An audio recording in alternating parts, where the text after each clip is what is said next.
Terlapor kasus tudingan ijazah palsu Jokowi, Roy Suryo CS menggelar deklarasi tolak kriminalisasi di Gedung Juang Menteng, Jakarta. Dalam deklarasi ini, Roy Suryo menyatakan keberatannya dengan pemeriksaan Jokowi di Mapolres Solo. Roy Suryo CS juga sudah bersurat ke Polda Metro Jaya untuk meminta gelar perkara khusus atas kasus dugaan pencemaran nama baik tudingan ijazah palsu Jokowi. Hadir di sebuah acara rame-rame teriak-teriak di atas mimbar, ya itu kan sama sekali tidak benar. Jadi artinya kami sangat berkeberatan dengan moda pemeriksaan cara gini. Polri gimana mau dicintai masyarakat kalau pemeriksaannya sangat subjektif semacam ini? Itu tanggapan saya. Yang jelas pemeriksaan di Solo ini membuat lari dari tanggung jawabnya untuk dia membawa ijazah aslinya dan kemudian ditunjukkan dan disita.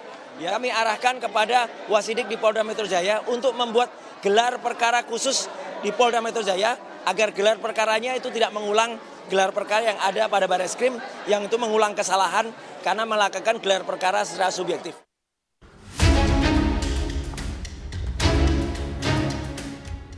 Presiden ke-7 Republik Indonesia, Joko Widodo, Rabu pagi memenuhi panggilan penyidik Polda Metro Jaya di Mapolresta Solo, Jawa Tengah. Jokowi diperiksa sebagai saksi pelapor dalam kasus dugaan fitnah dan pencemaran nama baik dengan terlapor Roy Suryo CS. Usai menjalani pemeriksaan selama 3 jam, Presiden ke-7 Republik Indonesia, Joko Widodo mengatakan jika dirinya menjawab 45 pertanyaan dari penyidik, mulai soal kuliahnya hingga terkait kader PSI yang unggah foto ijazah Jokowi di media sosial. Tak hanya itu, Jokowi juga bilang ijazah SMA dan sarjana miliknya disita penyidik untuk kepentingan penyidikan. Yang kedua, saya juga tidak memerintahkan untuk memposting ijazah itu di media sosial. Saya jawab apa adanya. Kemudian juga yang kedua mengenai Pak Insinyur Kasmudjo, saya sampaikan bahwa beliau itu adalah dosen pembimbing saya dan memang dosen pembimbing saya.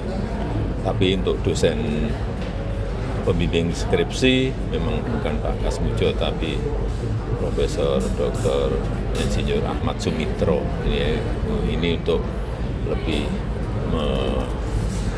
memperjelas saja.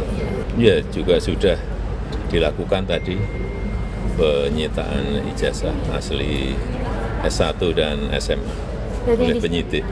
Dua jenis ijazah aja Pak yang disita? Iya. Tadi juga bersama-sama ya dengan saksi-saksi yang lain yang juga diperiksa ada berapa? 11. Berikut Bapak. 11. Selain ijazah Jokowi, penyidik Polda Metro Jaya juga menyita ijazah teman SMA Jokowi saat pemeriksaan di Mapolresta Surakarta pada Selasa kemarin. Total ada 5 ijazah teman SMA Jokowi yang disita penyidik. Ada berapa ijazah yang disita? Gimana? Ada 5. Ada 5. Ya. Ada 5 ijazah. Jadi sebagai bukti nanti ya, untuk uji forensik. Walau kasus ini sudah masuk ke tahap penyidikan, namun belum ada satu orang pun yang ditetapkan sebagai tersangka oleh penyidik. Widi Nugroho, Kompas TV, Solo, Jawa Tengah.